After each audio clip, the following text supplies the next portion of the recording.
Welcome to Strange Books Read Aloud. We provide a curated collection of the hidden classics. I'm Thomas, your host and narrator.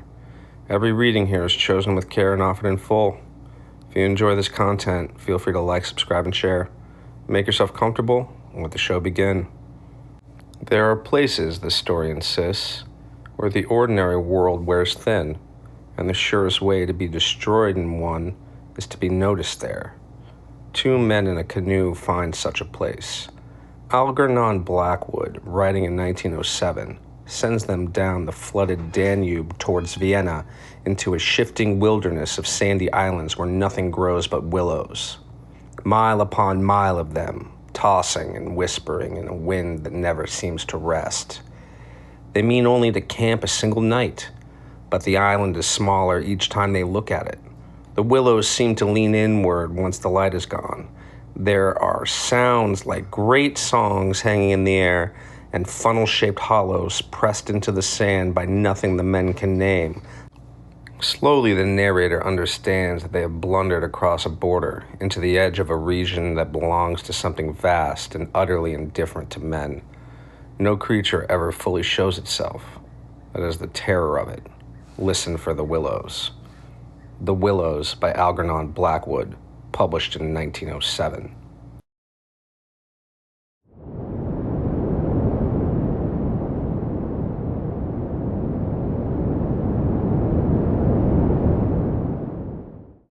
After leaving Vienna, and long before you come to Budapest, the Danube enters a region of singular loneliness and desolation, where its waters spread away on all sides regardless of a main channel, and the country becomes a swamp for miles upon miles, covered by a vast sea of low willow bushes. On the big maps, this deserted area is painted in a fluffy blue, growing fainter in color as it leaves the banks, and across it may be seen in large, straggling letters the word Sumpfe, meaning marshes. In high flood, this great acreage of sand, shingle beds, and willow-grown islands is almost topped by the water, but in normal seasons, the bushes bend and rustle in the free winds, showing their silver leaves to the sunshine in an ever-moving plain of bewildering beauty. These willows never attain to the dignity of trees. They have no rigid trunks. They remain humble bushes, with rounded tops and soft outlines, swaying on slender stems that answer to the least pressure of the wind, supple as grasses, and so continually shifting that they somehow give the impression that the entire plain is moving and alive. For the wind sends waves rising and falling over the whole surface, waves of leaves instead of waves of water. Green swells like the sea too, until the branches turn and lift, and then silvery white as their underside turns to the sun. Happy to slip beyond the control of the stern banks, the Danube here wanders about at will among the intricate network of channels intersecting the islands everywhere with broad avenues down which the waters pour with a shouting sound, making whirlpools, eddies, and foaming rapids, tearing at the sandy banks, carrying away masses of shore and willow clumps, and forming new islands innumerably which shift daily in size and shape and possess at best an impermanent life, since the flood time obliterates their very existence. Properly speaking, this fascinating part of the river's life begins soon after leaving Pressburg, and we, in our Canadian canoe with gypsy tent and frying pan on board, reached it on the crest of a rising flood about mid-July. That very same morning, when the sky was reddening before sunrise, we had slipped swiftly through still sleeping Vienna, leaving it a couple of hours later a mere patch of smoke against the blue hills of the Wienerwald on the horizon. We had breakfasted below Fischermend under a grove of birch trees roaring in the wind, and had then swept on the tearing current past Orth, Hainburg, Petronell, the old Roman Carnuntum of Marcus Aurelius, and so under the frowning heights of Thelsen on a spur of the Carpathians, where the march steals in quietly from the left and the frontier is crossed between Austria and Hungary. Racing along at 12 kilometers an hour soon took us well into Hungary, and the muddy waters, sure sign of flood, sent us aground on many a shingle bed, and twisted us like a cork in many a sudden belching whirlpool before the towers of Pressburg, Hungarian, Pozsony showed against the sky, and then the canoe, leaping like a spirited horse, flew at top speed under the gray walls, negotiated safely the sunken chain of the Fliegen de Brucke ferry, turned the corner sharply to the left, and plunged on yellow foam into the wilderness of islands, sandbanks, and swampland beyond the land of the Willows. The change came suddenly, as when a series of bioscope pictures snaps down on the streets of a town and shifts without warning into the scenery of lake and forest. We entered the land of desolation on wings, and in less than half an hour there was neither boat nor fishing hut nor red roof, nor any single sign of human habitation and civilization within sight. The sense of remoteness from the world of humankind, the utter isolation, the fascination of this singular world of willows, winds, and waters, instantly laid its spell upon us both, so that we allowed laughingly to one another that we ought by rights to have held some special kind of passport to admit us, and that we had, somewhat audaciously, come without asking leave into a separate little kingdom of wonder and magic, a kingdom that was reserved for the use of others who had a right to it, with everywhere unwritten warnings to trespassers for those who had the imagination to discover them. Though still early in the afternoon, the ceaseless buffetings of a most tempestuous wind made us feel weary, and we at once began casting about for a suitable camping ground for the night. But the bewildering character of the islands made landing difficult. The swirling flood carried us inshore and then swept us out again. The willow branches tore our hands as we seized them to stop the canoe, and we pulled many a yard of sandy bank into the water before at length we shot with a great sideways blow from the wind into a backwater and managed to beach the bows in a cloud of spray. Then we lay panting and laughing after our exertions on the hot yellow sand, sheltered from the wind, and in the full blaze of a scorching sun, a cloudless blue sky above, and an immense army of dancing, shouting willow bushes closing in from all sides, shining with spray and clapping their thousand little hands as though to applaud the success of our efforts. "What a river," I said to my companion, thinking of all the way we had traveled from the source in the Black Forest, and how he had often been obliged to wade and push in the upper shallows at the beginning of June. "Won't stand much nonsense now, will it?" he said, pulling the canoe a little farther into safety up the sand, and then composing himself for a nap. He lay by his side, happy and peaceful in the bath of the elements, water, wind, sand, and the great fire of the sun, thinking of the long journey that lay behind us, and of the great stretch before us to the Black Sea, and how lucky I was to have such a delightful and charming traveling companion as my friend the Swede. We had made many similar journeys together, but the Danube, more than any other river I knew, impressed us from the very beginning with its aliveness. From its tiny bubbling entry into the world among the pinewood gardens of Dorneuschingen, until this moment when it began to play the great river game of losing itself among the deserted swamps, unobserved, unrestrained, it had seemed to us like following the growth of some living creature, sleepy at first, but later developing violent desires as it became conscious of its deep soul. It rolled, like some huge fluid being, through all the countries we had passed, holding our little craft on its mighty shoulders, playing roughly with us sometimes, yet always friendly and well-meaning, till at length we had come inevitably to regard it as a great personage. How, indeed, could it be otherwise, since it told us so much of its secret life? At night we heard it singing to the moon as we lay in our tent, uttering that odd sibilant note peculiar to itself, and said to be caused by the rapid tearing of the pebbles along its bed, so great is its hurrying speed. We knew, too, the voice of its gurgling whirlpools, suddenly bubbling up on a surface previously quite calm, the roar of its shallows and swift rapids, its constant steady thundering below, all mere surface sounds, and that ceaseless tearing of its icy waters at the banks. How it stood up and shouted when the rains fell flat upon its face, and how its laughter roared out when the wind blew upstream and tried to stop its growing speed. We knew all its sounds and voices, its tumblings and foamings,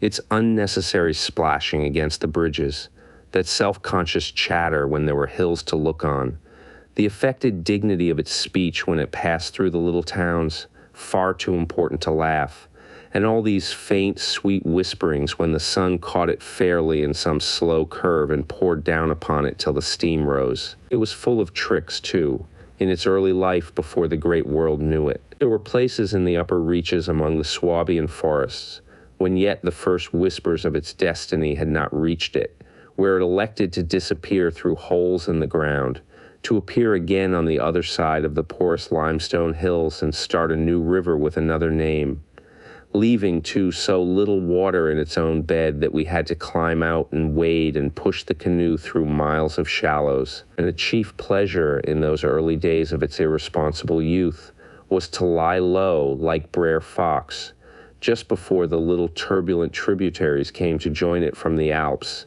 and to refuse to acknowledge them when in, but to run for miles side by side, the dividing line well marked, the very levels different, the Danube utterly declining to recognize the newcomer. Below Passau, however, it gave up this particular trick, for there the Inn comes in with a thundering power impossible to ignore, and so pushes and incommodes the parent river that there is hardly room for them in the long, twisting gorge that follows, and the Danube is shoved this way and that against the cliffs, and forced to hurry itself with great waves and much dashing to and fro in order to get through in time. And during the fight, our canoe slipped down from its shoulder to its breast and had the time of its life among the struggling waves.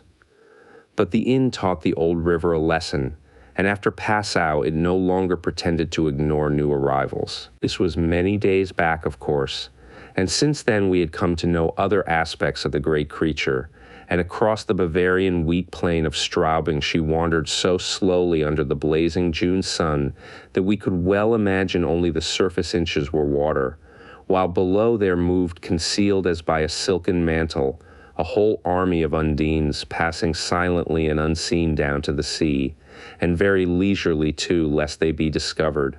Much too we forgave her because of her friendliness to the birds and animals that haunted the shores. Cormorants lined the banks in lonely places in rows like short black palings.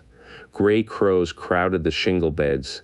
Storks stood fishing in the vistas of shallower water that opened up between the islands, and hawks, swans, and marsh birds of all sorts filled the air with glinting wings and singing petulant cries. It was impossible to feel annoyed with the river's vagaries after seeing a deer leap with a splash into the water at sunrise and swim past the bows of the canoe, and often we saw fawns peering at us from the underbrush, or looked straight into the brown eyes of a stag as we charged full tilt round a corner and entered another reach of the river. Foxes, too, everywhere haunted the banks, tripping daintily among the driftwood and disappearing so suddenly that it was impossible to see how they managed it. But now, after leaving Pressburg, everything changed a little, and the Danube became more serious. It ceased trifling. It was halfway to the Black Sea, within seeming distance almost of other stranger countries where no tricks would be permitted or understood. It became suddenly grown up and claimed our respect and even our awe. It broke out into three arms. For one thing, it only met again 100 kilometers farther down, and for a canoe there were no indications which one was intended to be followed. "If you take a side channel," said the Hungarian officer we met in the Pressburg shop while buying provisions, "you may find yourselves, when the flood subsides, 40 miles from anywhere, high and dry, and you may easily starve. There are no people, no farms, no fishermen. I warn you not to continue. The river, too, is still rising, and this wind will increase." The rising river did not alarm us in the least, but the matter of being left high and dry by a sudden subsidence of the waters might be serious, and we had consequently laid in an extra stock of provisions. For the rest, the officer's prophecy held true, and the wind, blowing down a perfectly clear sky, increased steadily till it reached the dignity of a westerly gale. It was earlier than usual when we camped, for the sun was a good hour or two from the horizon, and leaving my friend still asleep on the hot sand, I wandered about in desultory examination of our hotel. The island, I found, was less than an acre in extent, a mere sandy bank standing some 2 or 3 feet above the level of the river. The far end, pointing into the sunset, was covered with flying spray which the tremendous wind drove off the crests of the broken waves. It was triangular in shape, with the apex upstream. I stood there for several minutes, watching the impetuous crimson flood bearing down with a shouting roar, dashing in waves against the bank as though to sweep it bodily away, and then swirling by in two foaming streams on either side. The ground seemed to shake with the shock and rush, while the furious movement of the willow bushes as the wind poured over them increased the curious illusion that the island itself actually moved. Above, for a mile or two, I could see the great river descending upon me. It was like looking up the slope of a sliding hill, white with foam, and leaping up everywhere to show itself to the sun. The rest of the island was too thickly grown with willows to make walking pleasant, but I made the tour nevertheless. From the lower end, the light, of course, changed, and the river looked dark and angry.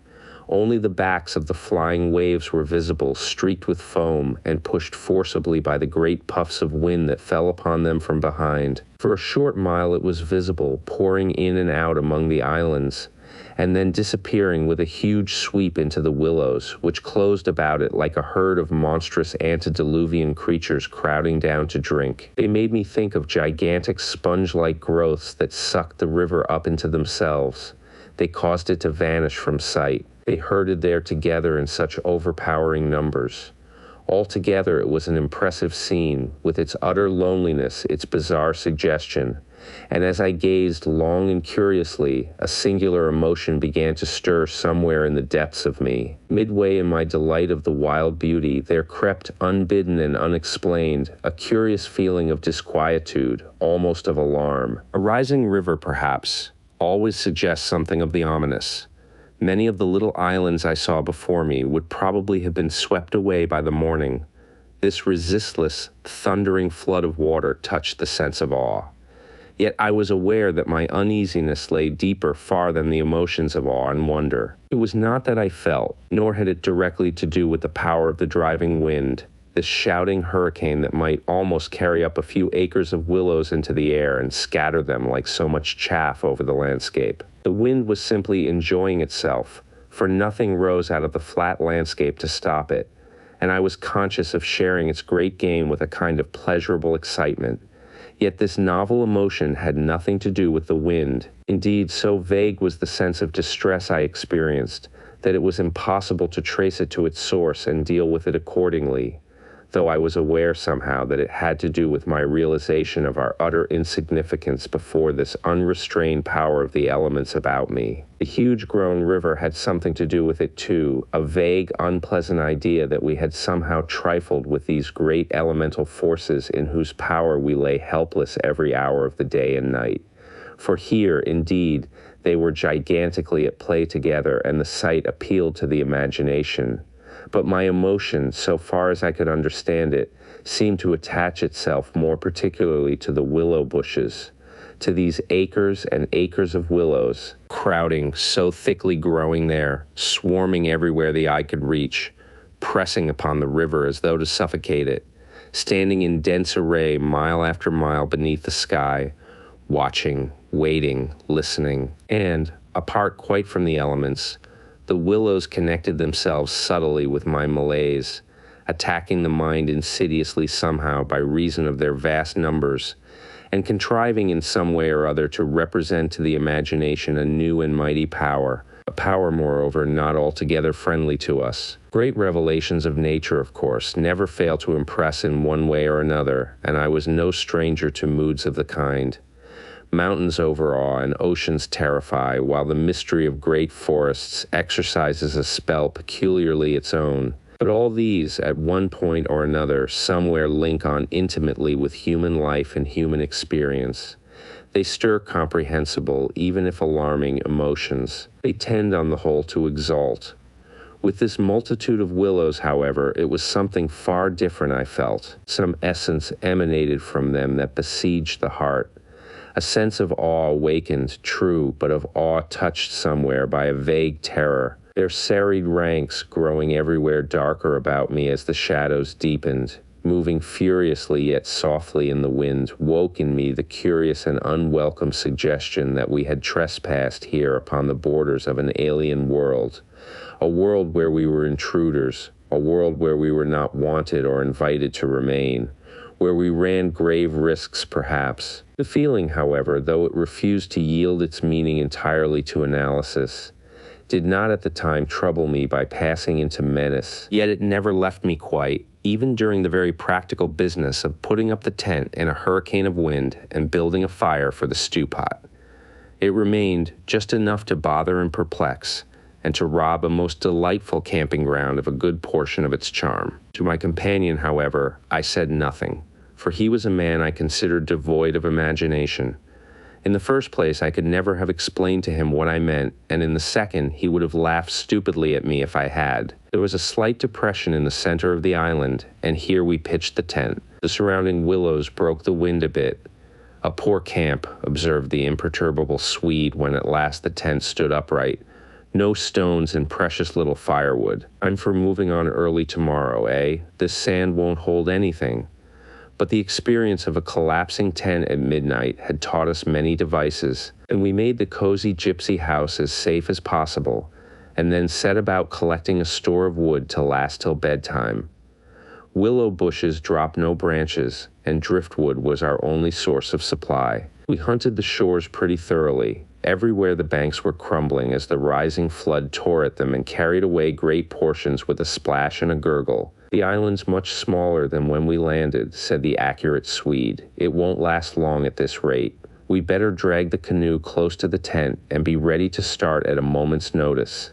I shall sleep in my clothes." He was a little distance off, climbing along the bank, and I heard his rather jolly laugh as he spoke. "By Jove," I heard him call a moment later, and turned to see what had caused his exclamation. But for the moment he was hidden by the willows, and I could not find him. "What in the world's this?" I heard him cry again, and this time his voice had become serious. He ran up quickly and joined him on the bank. He was looking over the river, pointing at something in the water. "Good heavens, it's a man's body," he cried excitedly. "Look!" A black thing, turning over and over in the foaming waves, swept rapidly past. It kept disappearing and coming up to the surface again. It was about 20 feet from the shore, and just as it was opposite to where we stood, it lurched round and looked straight at us. We saw its eyes reflecting the sunset, and gleaming an odd yellow as the body turned over. Then it gave a swift, gulping plunge, and dived out of sight in a flash. "An otter, by gad," we exclaimed in the same breath, laughing. It was an otter, alive and out on the hunt, yet it had looked exactly like the body of a drowned man turning helplessly in the current. Far below it came to the surface once again, and we saw its black skin wet and shining in the sunlight. Then, too, just as we turned back, our arms full of driftwood, another thing happened to recall us to the riverbank. This time it really was a man, and what was more, a man in a boat. Now a small boat on the Danube was an unusual sight at any time, but here, in this deserted region, and at flood time, it was so unexpected as to constitute a real event. We stood and stared. Whether it was due to the slanting sunlight, or the refraction from the wonderfully illumined water, I cannot say, but whatever the cause, I found it difficult to focus my sight properly upon the flying apparition. It seemed, however, to be a man standing upright in a sort of flat-bottomed boat, steering with a long oar and being carried down the opposite shore at a tremendous pace. He apparently was looking across in our direction, but the distance was too great and the light too uncertain for us to make out very plainly what he was about. It seemed to me that he was gesticulating and making signs at us. His voice came across the water to us, shouting something furiously, but the wind drowned it so that no single word was audible. There was something curious about the whole appearance, man, boat, signs, voice, that made an impression on me out of all proportion to its cause. "He's crossing himself," I cried. "Look, he's making the sign of the cross." "I believe you're right," the Swede said, shading his eyes with his hand and watching the man out of sight. He seemed to be gone in a moment, melting away down there into the sea of willows where the sun caught them in the bend of the river and turned them into a great crimson wall of beauty. Mist, too, had begun to ruse so that the air was hazy. "But what in the world is he doing at nightfall on this flooded river?" I said, half to myself. "Where is he going at such a time, and what did he mean by his signs and shouting?" Do you think he wished to warn us about something? He saw our smoke and thought we were spirits probably, laughed my companion. These Hungarians believe in all sorts of rubbish. You remember the shopwoman at Pressburg warning us that no one ever landed here because it belonged to some sort of beings outside man's world. I suppose they believe in elementals, possibly demons too. That peasant in the boat saw people on the islands for the first time in his life, he added, after a slight pause. And it scared him, that's all. The Swede's tone of voice was not convincing, and his manner lacked something that was usually there. I noted the change instantly while he talked, though without being able to label it precisely. If they had enough imagination, I laughed loudly. I remember trying to make as much noise as I could. They might well people a place like this with the old gods of antiquity. The Romans must have haunted all this region more or less with their shrines and sacred groves and elemental deities. The subject dropped and we returned to our stew pot, for my friend was not given to imaginative conversation as a rule. Moreover, just then I remember feeling distinctly glad that he was not imaginative. His stolid, practical nature suddenly seemed to me welcome and comforting. It was an admirable temperament, I felt. He could steer down rapids like a Red Indian, shoot dangerous bridges and whirlpools better than any white man I ever saw in a canoe. He was a grand fellow for an adventurous trip, a tower of strength when untoward things happened. I looked at his strong face and light curly hair as he staggered along under his pile of driftwood, twice the size of mine, and I experienced a feeling of relief. Yes, I was distinctly glad just then that the Swede was what he was, and that he never made remarks that suggested more than they said. The river's still rising, though, he added, as if following out some thoughts of his own, and dropping his load with a gasp. This island will be under water in 2 days if it goes on. I wish the wind would go down, I said. I don't care a fig for the river. The flood, indeed, had no terrors for us. We could get off at 10 minutes' notice, and the more water, the better we liked it. It meant an increasing current and the obliteration of the treacherous shingle beds that so often threatened to tear the bottom out of our canoe. Contrary to our expectations, the wind did not go down with the sun.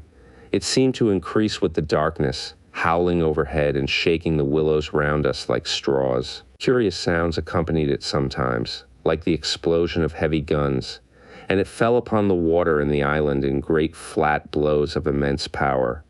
It made me think of the sounds a planet must make, could we only hear it, driving along through space. The sky kept wholly clear of clouds, and soon after supper the full moon rose up in the east and covered the river and the plain of shouting willows with a light like the day. We lay on the sandy patch beside the fire, smoking, listening to the noises of the night round us, and talking happily of the journey we had already made, and of our plans ahead. The map lay spread in the door of the tent, but the high wind made it hard to study, and presently we lowered the curtain and extinguished the lantern. The firelight was enough to smoke and see each other's faces by, and the sparks flew about overhead like fireworks. A few yards beyond, the river gurgled and hissed, and from time to time a heavy splash announced the falling away of further portions of the bank. Our talk, I noticed, had to do with the faraway scenes and incidents of our first camps in the Black Forest, or of other subjects altogether remote from the present setting, for neither of us spoke of the actual moment more than was necessary, almost as though we had agreed tacitly to avoid discussion of the camp and its incidents. Neither the otter nor the boatman, for instance, received the honor of a single mention, though ordinarily these would have furnished discussion for the greater part of the evening. They were, of course, distinct events in such a place. The scarcity of wood made it a business to keep the fire going, for the wind that drove the smoke in our faces wherever we sat helped at the same time to make a forced draught. We took it in turn to make some foraging expeditions into the darkness, and the quantity the Swede brought back always made me feel that he took an absurdly long time finding it. For the fact was, I did not care much about being left alone, and yet it always seemed to be my turn to grub about among the bushes or scramble along the slippery banks in the moonlight. The long day's battle with wind and water, such wind and such water, had tired us both, and an early bed was the obvious program. Yet neither of us made the move for the tent. We lay there tending the fire, talking in desultory fashion, peering about us into the dense willow bushes, and listening to the thunder of wind and river. The loneliness of the place had entered our very bones, and silence seemed natural. For after a bit the sound of our voices became a trifle unreal and forced. Whispering would have been the fitting mode of communication, I felt, and the human voice, always rather absurd amid the roar of the elements, now carried with it something almost illegitimate. It was like talking out loud in church, or in some place where it was not lawful, perhaps not quite safe to be overheard. The eeriness of this lonely island set among a million willows, swept by a hurricane and surrounded by hurrying deep waters, touched us both, I fancy. Untrodden by man, almost unknown to man, it lay there beneath the moon, remote from human influence, on the frontier of another world, an alien world, a world tenanted by willows only and the souls of willows. And we, in our rashness, had dared to invade it, even to make use of it. Something more than the power of its mystery stirred in me as I lay on the sand, feet to fire, and peered up through the leaves at the stars. For the last time I rose to get firewood. When this is burnt up, I said firmly, I shall turn in, and my companion watched me lazily as I moved off into the surrounding shadows. For an unimaginative man, I thought he seemed unusually receptive that night, unusually open to suggestion of things other than sensory. He too was touched by the beauty and loneliness of the place. I was not altogether pleased, I remember, to recognize this slight change in him, and instead of immediately collecting sticks, I made my way to the far point of the island where the moonlight on plain and river could be seen to better advantage. The desire to be alone had come suddenly upon me. My former dread returned in force. There was a vague feeling in me I wished to face and probe to the bottom. When I reached the point of sand jutting out among the waves, the spell of the place descended upon me with a positive shock. No mere scenery could have produced such an effect. There was something more here. Something to alarm. He gazed across the waste of wild waters. I watched the whispering willows. I heard the ceaseless beating of the tireless wind, and, one and all, each in its own way, stirred in me this sensation of a strange distress. But the willows especially, forever they went on chattering and talking among themselves, laughing a little, shrilly crying out, sometimes sighing.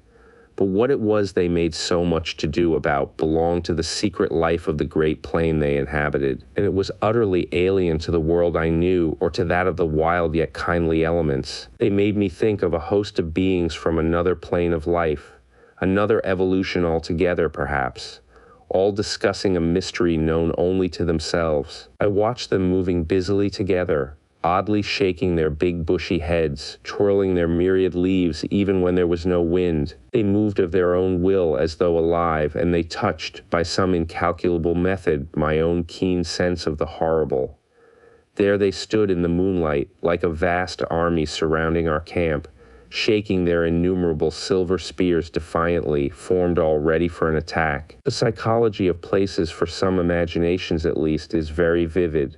For the wanderer especially, camps have their note either of welcome or rejection. At first it may not always be apparent, because the busy preparations of tent and cooking prevent, but with the first pause, after supper usually, it comes and announces itself. And the note of this willow camp now became unmistakably plain to me. We were interlopers, trespassers. We were not welcomed. The sense of unfamiliarity grew upon me as I stood there watching. We touched the frontier of a region where our presence was resented. For a night's lodging we might perhaps be tolerated, but for a prolonged and inquisitive stay, no.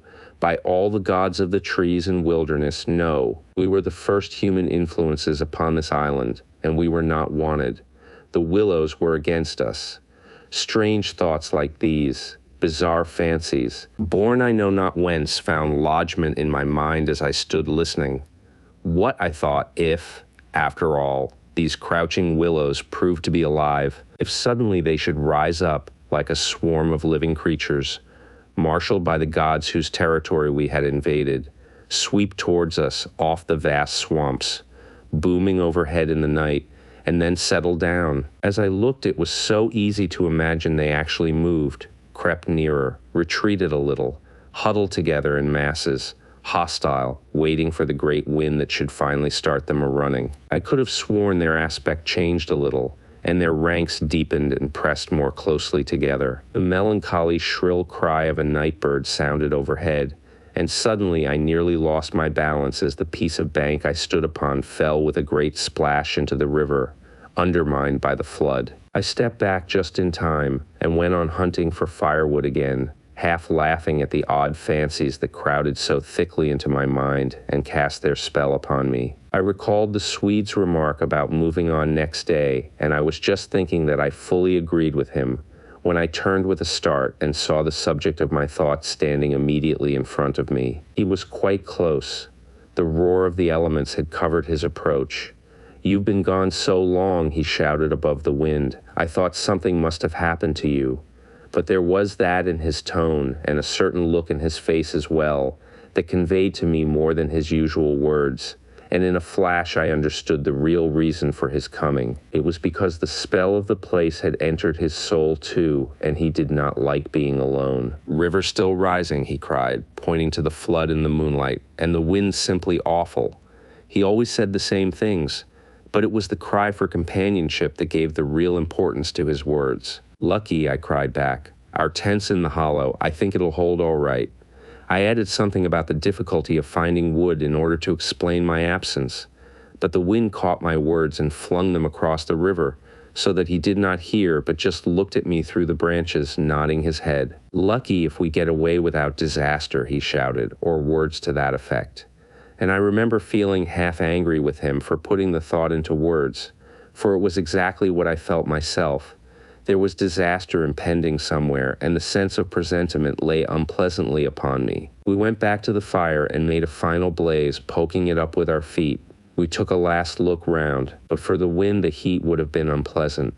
I put this thought into words, and I remember my friend's reply struck me oddly, that he would rather have the heat, the ordinary July weather, than this diabolical wind. Everything was snug for the night. The canoe lying turned over beside the tent, with both yellow paddles beneath her, the provision sack hanging from a willow stem, and the washed-up dishes removed to a safe distance from the fire, all ready for the morning meal. We smothered the embers of the fire with sand and then turned in. The flap of the tent door was up, and I saw the branches and the stars in the white moonlight. The shaking willows and the heavy buffetings of the wind against our taut little house were the last things I remembered as sleep came down and covered all with its soft and delicious forgetfulness. Suddenly I found myself lying awake, peering from my sandy mattress through the door of the tent. I looked at my watch pinned against the canvas, and saw by the bright moonlight that it was past 12 o'clock, the threshold of a new day, and I had therefore slept a couple of hours. The Swede was asleep still beside me. The wind howled as before. Something plucked at my heart and made me feel afraid. There was a sense of disturbance in my immediate neighborhood. I sat up quickly and looked out. The trees were swaying violently to and fro as the gusts smote them, but our little bit of green canvas lay snugly safe in the hollow, for the wind passed over it without meeting enough resistance to make it vicious. The feeling of disquietude did not pass, however, and I crawled quietly out of the tent to see if our belongings were safe. I moved carefully so as not to waken my companion. A curious excitement was on me. I was halfway out, kneeling on all fours, when my eye first took in that the tops of the bushes opposite, with their moving tracery of leaves, made shapes against the sky. I sat back on my haunches and stared. It was incredible, surely, but there, opposite and slightly above me, were shapes of some indeterminate sort among the willows, and as the branches swayed in the wind they seemed to group themselves about these shapes, forming a series of monstrous outlines that shifted rapidly beneath the moon. Close, about 50 feet in front of me, I saw these things. My first instinct was to waken my companion, that he too might see them, but something made me hesitate. The sudden realization, probably, that I should not welcome corroboration, and meanwhile I crouched there staring in amazement with smarting eyes. I was wide awake. I remember saying to myself that I was not dreaming. They first became properly visible, these huge figures, just within the tops of the bushes, immense, bronze-colored, moving, and wholly independent of the swaying of the branches. I saw them plainly and noted, now I came to examine them more calmly, that they were very much larger than human, and indeed that something in their appearance proclaimed them to be not human at all. Certainly they were not merely the moving tracery of the branches against the moonlight. They shifted independently. They rose upwards in a continuous stream from earth to sky, vanishing utterly as soon as they reached the dark of the sky. They were interlaced one with another, making a great column, and I saw their limbs and huge bodies melting in and out of each other, forming this serpentine line that bent and swayed and twisted spirally with the contortions of the wind-tossed trees. They were nude, fluid shapes passing up the bushes, within the leaves almost, rising up in a living column into the heavens. Their faces I never could see. Unceasingly they poured upwards, swaying in great bending curves, with a hue of dull bronze upon their skins. They stirred, trying to force every atom of vision from my eyes. For a long time I thought they must every moment disappear and resolve themselves into the movements of the branches and prove to be an optical illusion. I searched everywhere for a proof of reality, when all the while I understood quite well that the standard of reality had changed. For the longer I looked, the more certain I became that these figures were real and living, though perhaps not according to the standards that the camera and the biologist would insist upon. Far from feeling fear, I was possessed with a sense of awe and wonder such as I have never known. I seemed to be gazing at the personified elemental forces of this haunted and primeval region. Our intrusion had stirred the powers of the place into activity. It was we who were the cause of the disturbance, and my brain filled to bursting with stories and legends of the spirits and deities of places that have been acknowledged and worshipped by men in all ages of the world's history. But before I could arrive at any possible explanation, something impelled me to go farther out, and I crept forward on the sand and stood upright. I felt the ground still warm under my bare feet. The wind tore at my hair and face, and the sound of the river burst upon my ears with a sudden roar. These things I knew were real, and proved that my senses were acting normally. Yet the figures still rose from earth to heaven, silent, majestically, in a great spiral of grace and strength that overwhelmed me at length with a genuine deep emotion of worship. I felt that I must fall down and worship, absolutely worship. Perhaps in another minute I might have done so, when a gust of wind swept against me with such force that it blew me sideways, and I nearly stumbled and fell. It seemed to shake the dream violently out of me. At least it gave me another point of view somehow. The figures still remained, still ascended into heaven from the heart of the night, but my reason at last began to assert itself. It must be a subjective experience, I argued, none the less real for that, but still subjective. The moonlight and the branches combined to work out these pictures upon the mirror of my imagination, and for some reason I projected them outwards and made them appear objective. I knew this must be the case, of course. I took courage and began to move forward across the open patches of sand. By Jove, though, was it all hallucination? Was it merely subjective? Did not my reason argue in the old futile way from the little standard of the known? I only know that great column of figures ascended darkly into the sky for what seemed a very long period of time, and with a very complete measure of reality as most men are accustomed to gauge reality. Then suddenly they were gone. And once they were gone and the immediate wonder of their great presence had passed, fear came down upon me with a cold rush. The esoteric meaning of this lonely and haunted region suddenly flamed up within me, and I began to tremble dreadfully. I took a quick look round, a look of horror that came near to panic, calculating vainly ways of escape, and then, realizing how helpless I was to achieve anything really effective, I crept back silently into the tent and lay down again upon my sandy mattress, first lowering the door curtain to shut out the sight of the willows in the moonlight, and then burying my head as deeply as possible beneath the blankets to deaden the sound of the terrifying wind. As though further to convince me that I had not been dreaming, I remember that it was a long time before I fell again into a troubled and restless sleep, and even then only the upper crust of me slept, and underneath there was something that never quite lost consciousness, but lay alert and on the watch. But this second time I jumped up with a genuine start of terror.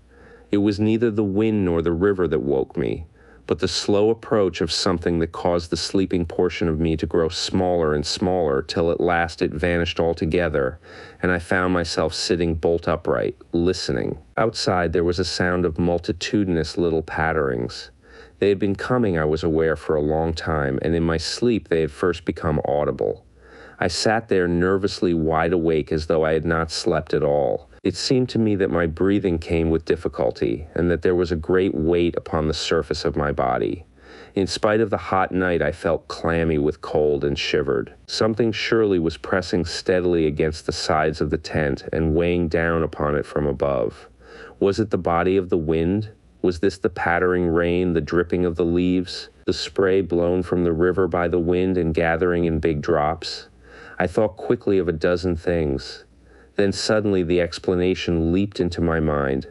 A bough from the poplar, the only large tree on the island, had fallen with the wind. Still half caught by the other branches, it would fall with the next gust and crush us.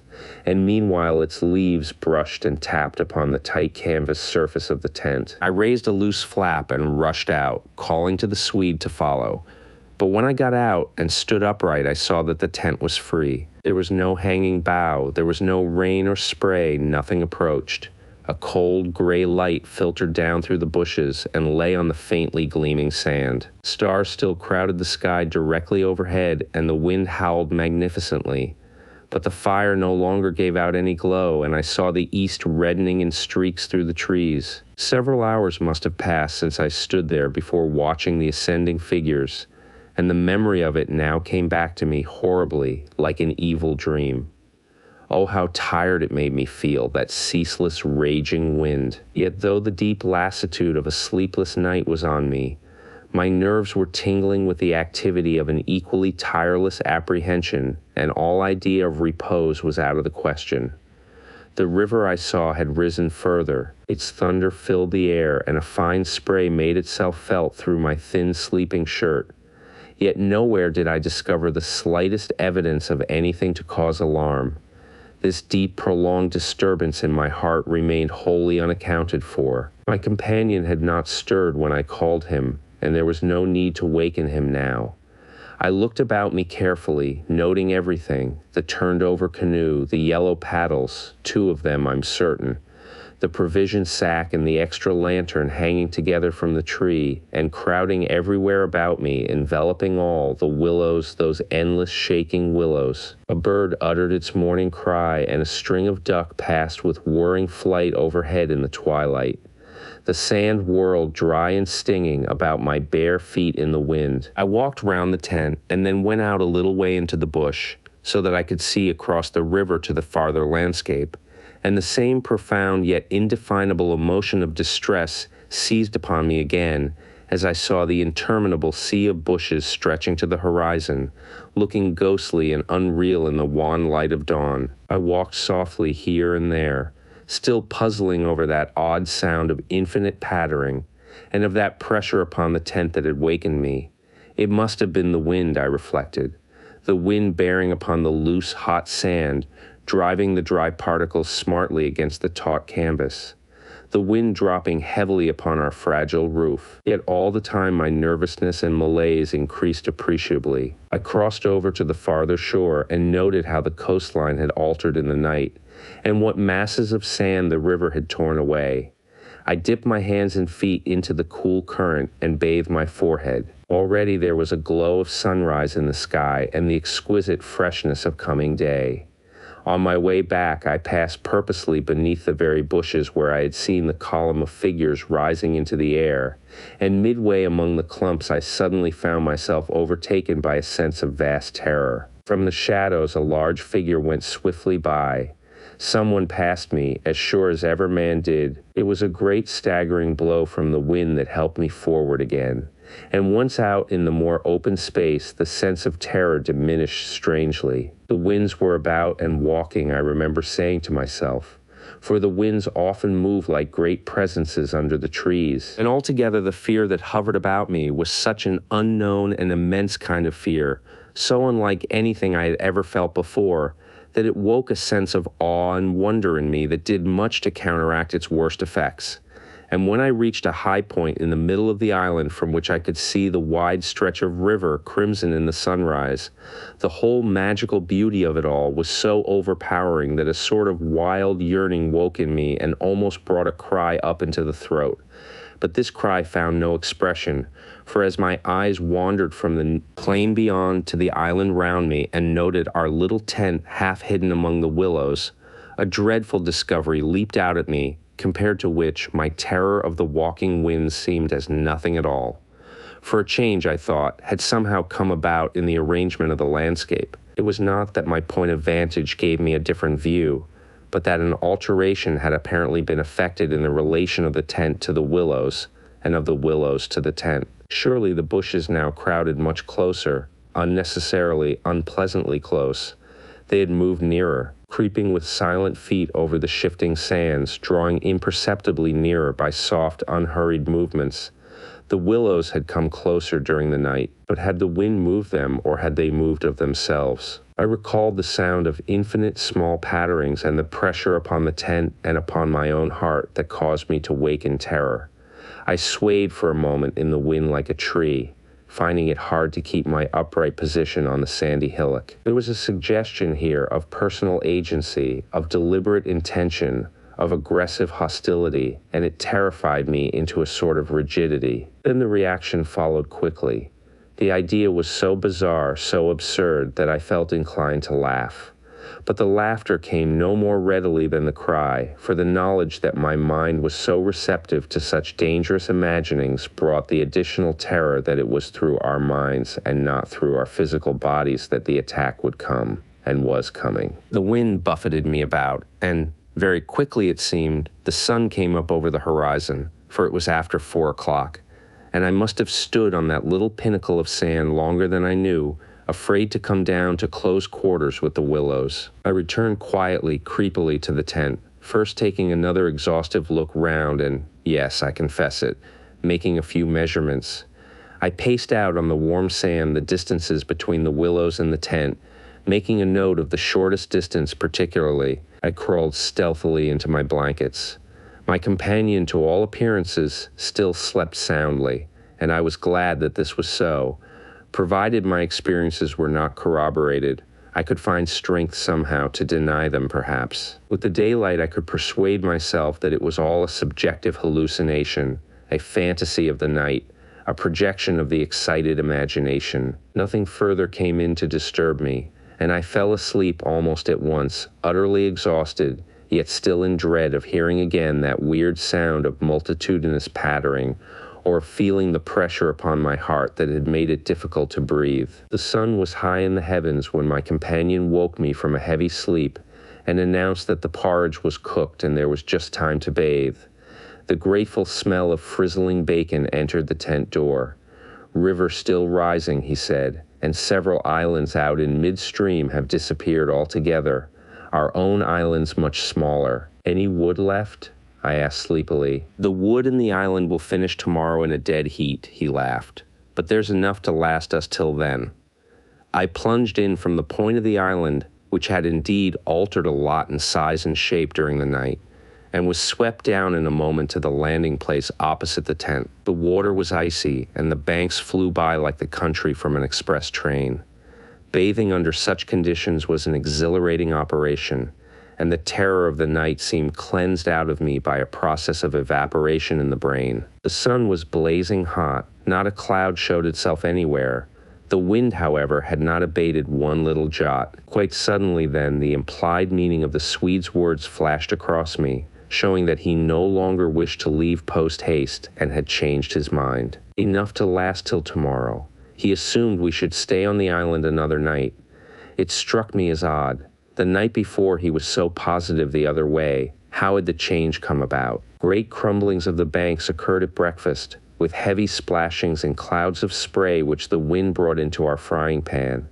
And my fellow traveler talked incessantly about the difficulty the Vienna Pest steamers must have to find the channel in flood. But the state of his mind interested and impressed me far more than the state of the river or the difficulties of the steamers.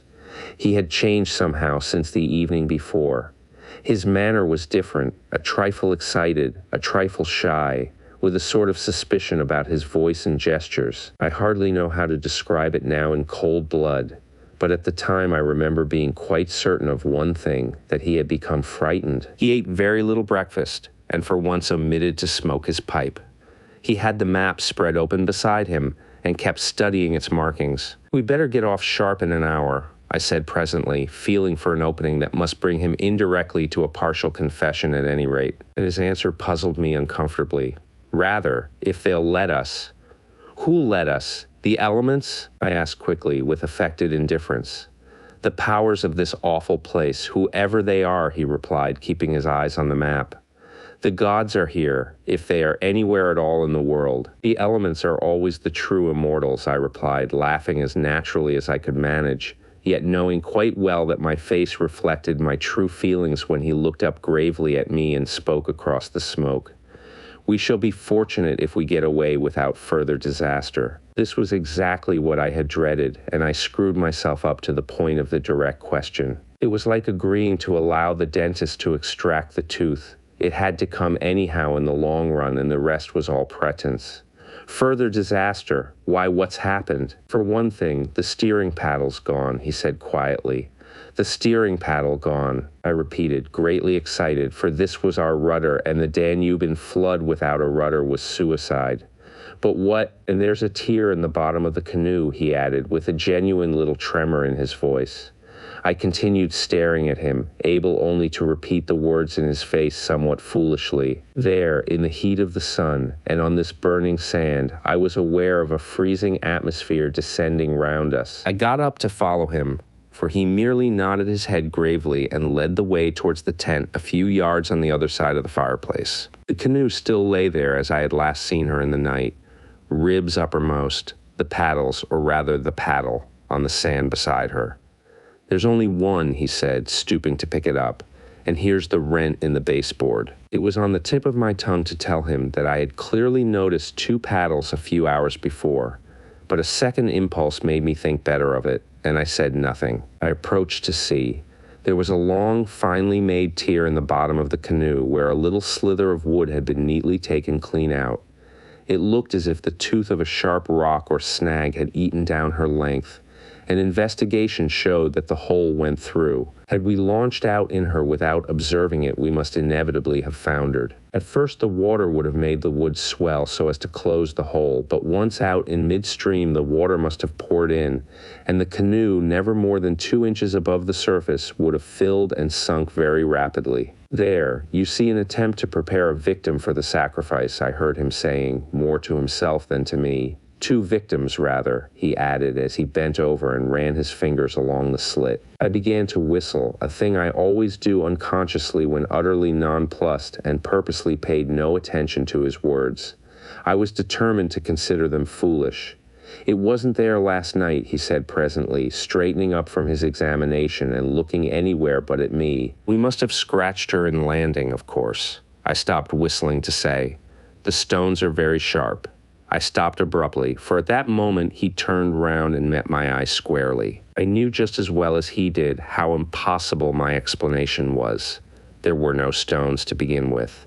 "And then there's this to explain too," he added quietly, handing me the paddle and pointing to the blade. A new and curious emotion spread freezingly over me as I took and examined it. The blade was scraped down all over, beautifully scraped, as though someone had sandpapered it with care, making it so thin that the first vigorous stroke must have snapped it off at the elbow. "One of us walked in his sleep and did this thing," I said feebly, or it has been filed by the constant stream of sand particles blown against it by the wind, perhaps." "Ah," said the Swede, turning away, laughing a little. "You can explain everything. The same wind that caught the steering paddle and flung it so near the bank that it fell in with the next lump that crumbled," I called out after him, absolutely determined to find an explanation for everything he showed me. "I see," he shouted back, turning his head to look at me before disappearing among the willow bushes.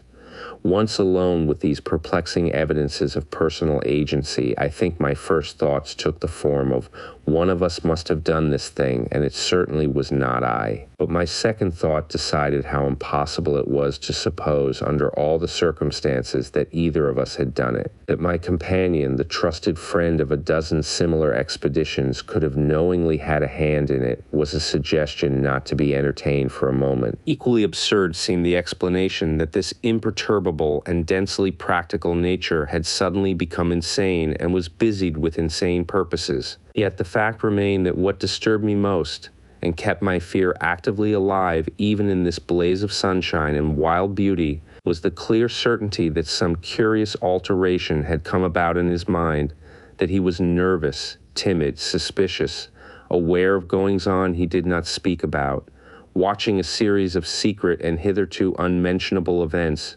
waiting, in a word, for a climax that he expected, and, I thought, expected very soon. This grew up in my mind intuitively, I hardly knew how. I made a hurried examination of the tent and its surroundings, but the measurements of the night remained the same. There were deep hollows formed in the sand I now noticed for the first time, basin-shaped and of various depths and sizes, varying from that of a teacup to a large bowl. The wind, no doubt, was responsible for these miniature craters, just as it was for lifting the paddle and tossing it towards the water. The rent in the canoe was the only thing that seemed quite inexplicable, and after all it was conceivable that a sharp point had caught it when we landed. The examination I made of the shore did not assist this theory, but all the same I clung to it with that diminishing portion of my intelligence which I called my reason. An explanation of some kind was an absolute necessity, just as some working explanation of the universe is necessary, however absurd, to the happiness of every individual who seeks to do his duty in the world and face the problems of life. The simile seemed to me at the time an exact parallel. I at once set the pitch melting, and presently the Swede joined me at the work. Though under the best conditions in the world, the canoe could not be safe for traveling till the following day. I drew his attention casually to the hollows in the sand. "Yes," he said, "I know. They're all over the island. But you can explain them, no doubt." "Wind, of course," I answered without hesitation. "Have you never watched those little whirlwinds in the street that twist and twirl everything into a circle? This sand's loose enough to yield, that's all." He made no reply, and we worked on in silence for a bit. I watched him surreptitiously all the time, and I had an idea he was watching me. He seemed, too, to be always listening attentively to something I could not hear, or perhaps for something that he expected to hear, for he kept turning about and staring into the bushes, and up into the sky, and out across the water where it was visible through the openings among the willows. Sometimes he even put his hand to his ear and held it there for several minutes. He said nothing to me, however, about it, and I asked no questions. And meanwhile, as he mended that torn canoe with the skill and address of a Red Indian, I was glad to notice his absorption in the work, for there was a vague dread in my heart that he would speak of the changed aspect of the willows, and, if he had noticed that, my imagination could no longer be held a sufficient explanation of it. At length, after a long pause, he began to talk. "Queer thing," he added in a hurried sort of voice, as though he wanted to say something and get it over. "Queer thing. I mean, about that otter last night. I'd expected something so totally different that he caught me with surprise, and I looked up sharply. Shows how lonely this place is. Otters are awfully shy things." "I don't mean that, of course," he interrupted. "I mean, did you think it really was an otter? What else, in the name of heaven, what else? You know, I saw it before you did, and at first it seemed so much bigger than an otter. The sunset as you looked upstream magnified it, or something," I replied. He looked at me absently a moment, as though his mind were busy with other thoughts. "It had such extraordinary yellow eyes," he went on half to himself. "That was the sun, too," I laughed, a trifle boisterously. "I suppose you'll wonder next if that fellow in the boat—" I suddenly decided not to finish the sentence. He was in the act again of listening, turning his head to the wind, and something in the expression of his face made me halt. The subject dropped, and we went on with our caulking. Apparently, he had not noticed my unfinished sentence. 5 minutes later, however, he looked at me across the canoe, the smoking pitch in his hand, his face exceedingly grave. "I did rather wonder, if you want to know," he said slowly, "what that thing in the boat was. I remember thinking at the time it was not a man. The whole business seemed to rise quite suddenly out of the water." I laughed again boisterously in his face, but this time there was impatience, and a strain of anger too in my feeling.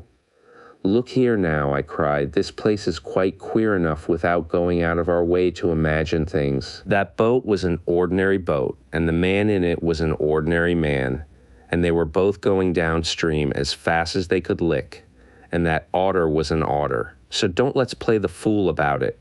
He looked steadily at me with the same grave expression. He was not in the least annoyed. I took courage from his silence. "And, for heaven's sake," I went on, "don't keep pretending you hear things, because it only gives me the jumps, and there's nothing to hear but the river and this cursed old thundering wind." "You fool," he answered in a low, shocked voice. "You utter fool. That's just the way all victims talk. As if you didn't understand just as well as I do," he sneered with scorn in his voice, and a sort of resignation. "The best thing you can do is to keep quiet and try to hold your mind as firm as possible.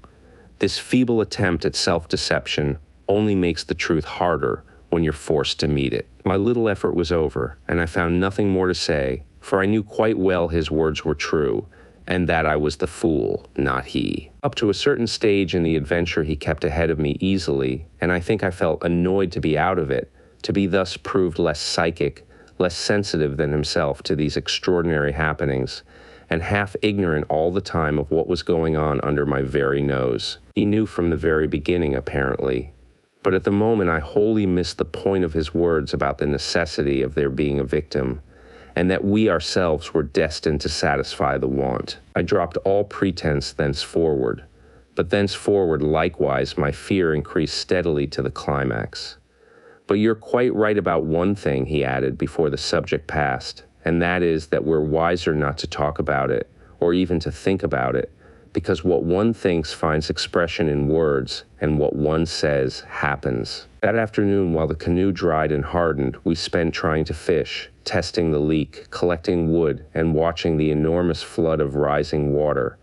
Masses of driftwood swept near our shores sometimes, and we fished for them with long willow branches. The island grew perceptibly smaller as the banks were torn away with great gulps and splashes. The weather kept brilliantly fine till about 4 o'clock, and then for the first time for 3 days the wind showed signs of abating. Clouds began to gather in the southwest, spreading thence slowly over the sky. This lessening of the wind came as a great relief, for the incessant roaring, banging, and thundering had irritated our nerves. Yet the silence that came about 5 o'clock with its sudden cessation was in a manner quite as oppressive. The booming of the river had everything in its own way then. It filled the air with deep murmurs, more musical than the wind noises, but infinitely more monotonous. The wind held many notes, rising, falling, always beating out some sort of great elemental tune, whereas the river's song lay between 3 notes at most, dull pedal notes that held a lugubrious quality foreign to the wind, and somehow seemed to me, in my then nervous state, to sound wonderfully well the music of doom. It was extraordinary, too, how the withdrawal suddenly of bright sunlight took everything out of the landscape that made for cheerfulness, and since this particular landscape had already managed to convey the suggestion of something sinister, the change of course was all the more unwelcome and noticeable. For me, I know, the darkening outlook became distinctly more alarming, and I found myself more than once calculating how soon after sunset the full moon would get up in the east, and whether the gathering clouds would greatly interfere with her lighting of the little island. With this general hush of the wind, though it still indulged in occasional brief gusts, the river seemed to me to grow blacker, the willows to stand more densely together. The latter, too, kept up a sort of independent movement of their own, rustling among themselves when no wind stirred, and shaking oddly from the roots upwards. When common objects in this way become charged with the suggestion of horror, they stimulate the imagination far more than things of unusual appearance, and these bushes, crowding huddled about us, assumed for me in the darkness a bizarre grotesquerie of appearance that lent to them somehow the aspect of purposeful and living creatures. Their very ordinariness, I felt, masked what was malignant and hostile to us. The forces of the region drew nearer with the coming of night. They were focusing upon our island, and more particularly upon ourselves. For thus, somehow, in the terms of the imagination, did my really indescribable sensations in this extraordinary place present themselves. I had slept a good deal in the early afternoon, and had thus recovered somewhat from the exhaustion of a disturbed night. But this only served apparently to render me more susceptible than before to the obsessing spell of the haunting. I fought against it, laughing at my feelings as absurd and childish, with very obvious physiological explanations. Yet, in spite of every effort, they gained in strength upon me, so that I dreaded the night as a child lost in a forest must dread the approach of darkness. The canoe we had carefully covered with a waterproof sheet during the day, and the one remaining paddle had been securely tied by the Swede to the base of a tree, lest the wind should rob us of that too. From 5 o'clock onwards, I busied myself with the stew pot and preparations for dinner, it being my turn to cook that night. We had potatoes, onions, bits of bacon fat to add flavor, and a general thick residue from former stews at the bottom of the pot. With black bread broken up into it, the result was most excellent, and it was followed by a stew of plums with sugar and a brew of strong tea with dried milk. A good pile of wood lay close at hand, and the absence of wind made my duties easy. My companion sat lazily watching me, dividing his attentions between cleaning his pipe and giving useless advice, an admitted privilege of the off-duty man. He had been very quiet all the afternoon, engaged in recalking the canoe, strengthening the tent ropes, and fishing for driftwood while I slept. No more talk about undesirable things had passed between us, and I think his only remarks had to do with the gradual destruction of the island, which he declared was not fully a third smaller than when we first landed. The pot had just begun to bubble when I heard his voice calling to me from the bank, where he had wandered away without my noticing. I ran up. "Come and listen," he said, "and see what you make of it." He held his hand cupwise to his ear, as so often before. "Now do you hear anything?" he asked, watching me curiously. We stood there, listening attentively together. At first I heard only the deep note of the water and the hissings rising from its turbulent surface. The willows, for once, were motionless and silent. Then a sound began to reach my ears faintly, a peculiar sound, something like the humming of a distant gong. It seemed to come across to us in the darkness from the waste of swamps and willows opposite. It was repeated at regular intervals, but it was certainly neither the sound of a bell nor the hooting of a distant steamer. I can liken it to nothing so much as to the sound of an immense gong, suspended far up in the sky, repeating incessantly its muffled metallic note, soft and musical, as it was repeatedly struck. My heart quickened as I listened. "I've heard it all day," said my companion. "While you slept this afternoon, it came all round the island. I hunted it down, but could never get near enough to see, to localize it correctly. Sometimes it was overhead, and sometimes it seemed under the water. Once or twice, too, I could have sworn it was not outside at all, but within myself, you know, the way a sound in the fourth dimension is supposed to come." I was too much puzzled to pay much attention to his words. I listened carefully, striving to associate it with any known familiar sound I could think of, but without success. It changed in the direction too, coming nearer and then sinking utterly away into remote distance. I cannot say that it was ominous in quality, because to me it seemed distinctly musical. Yet I must admit it set going a distressing feeling that made me wish I had never heard it. "The wind blowing in those sand funnels," I said, determined to find an explanation. "Or the bushes rubbing together after the storm, perhaps." "It comes off the whole swamp," my friend answered. "It comes from everywhere at once." He ignored my explanations. "It comes from the willow bushes somehow." "But now the wind has dropped," I objected. "The willows can hardly make a noise by themselves, can they?" His answer frightened me, first because I had dreaded it, and secondly because I knew intuitively it was true. "It is because the wind has dropped we now hear it. It was drowned before. It is the cry, I believe, of the... I dashed back to my fire, warned by the sound of bubbling that the stew was in danger, but determined at the same time to escape further conversation. I was resolute, if possible, to avoid the exchanging of views. I dreaded, too, that he would begin about the gods, or the elemental forces, or something else disquieting, and I wanted to keep myself well in hand for what might happen later. There was another night to be faced before we escaped from this distressing place, and there was no knowing yet what it might bring forth. "Come and cut up bread for the pot," I called to him, vigorously stirring the appetizing mixture.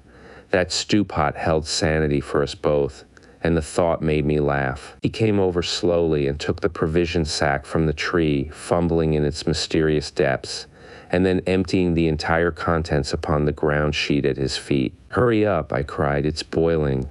The Swede burst out into a roar of laughter that startled me.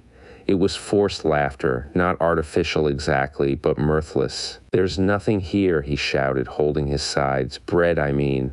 It's gone. There is no bread. They've taken it." I dropped the long spoon and ran up.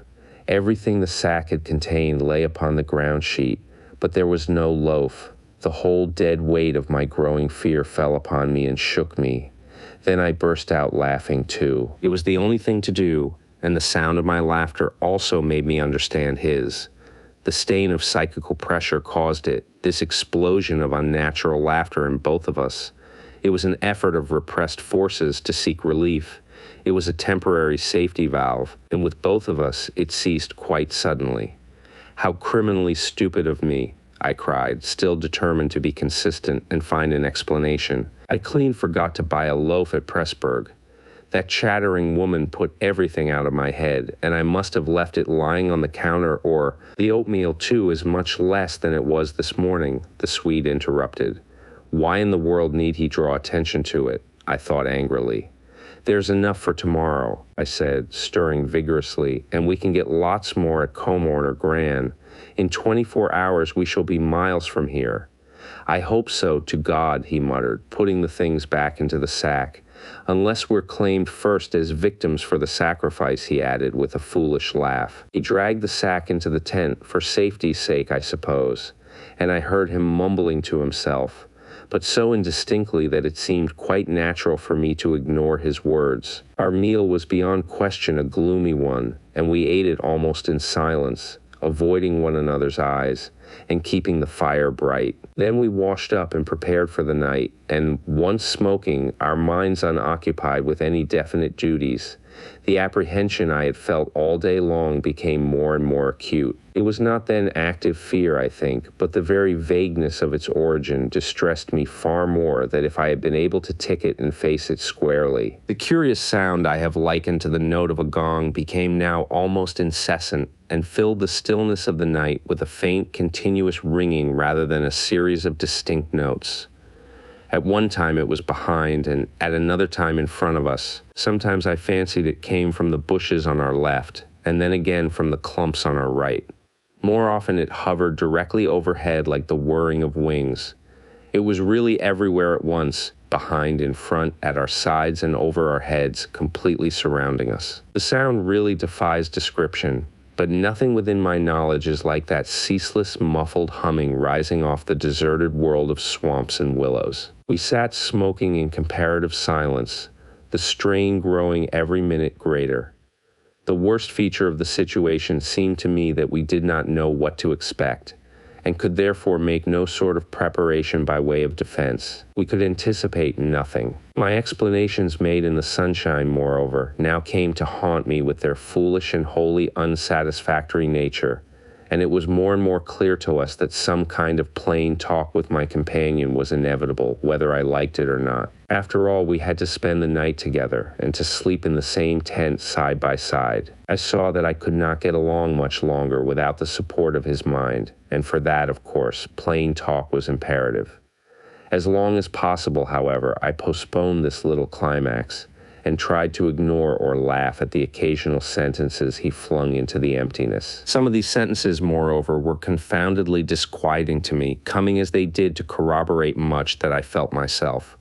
Corroboration, too, which made it so much more convincing, from a totally different point of view. He composed such curious sentences and hurled them at me in such an inconsequential sort of way, as though his main line of thought was secret to himself, and these fragments were mere bits he found it impossible to digest. He got rid of them by uttering them. Speech relieved him. It was like being sick. There are things about us, I'm sure, that make for disorder, disintegration, destruction, our destruction, he said once, while the fire blazed between us. We've strayed out of a safe line somewhere. And another time, when the gong sounds had come nearer, ringing much louder than before, and directly over our heads, he said as though talking to himself, I don't think a gramophone would show any record of that. The sound doesn't come to me by the ears at all. The vibrations reach me in another manner altogether and seem to be within me, which is precisely how a fourth-dimensional sound might be supposed to make itself heard. I purposely made no reply to this, but I sat up a little closer to the fire and peered about me into the darkness. The clouds were massed all over the sky, and no trace of moonlight came through. Very still, too, everything was, so that the river and the frogs had things all their own way. It has that about it, he went on, which is utterly out of common experience. It is unknown. Only one thing describes it really. It is a non-human sound. I mean a sound outside humanity. Having rid himself of this indigestible morsel, he lay quiet for a time, but he had so admirably expressed my own feeling that it was a relief to have the thought out and to have confined it by the limitation of words from dangerous wandering to and fro in the mind. The solitude of that Danube camping place, can I ever forget it? The feeling of being utterly alone on an empty planet. My thoughts ran incessantly upon cities and the haunts of men. I would have given my soul, as the saying is, for the feel of those Bavarian villages we had passed through by the score, for the normal human commonplaces, peasants drinking beer, tables beneath the trees, hot sunshine, and a ruined castle on the rocks behind the red-roofed church. Even the tourists would have been welcome. Yet what I felt of dread was no ordinary ghostly fear.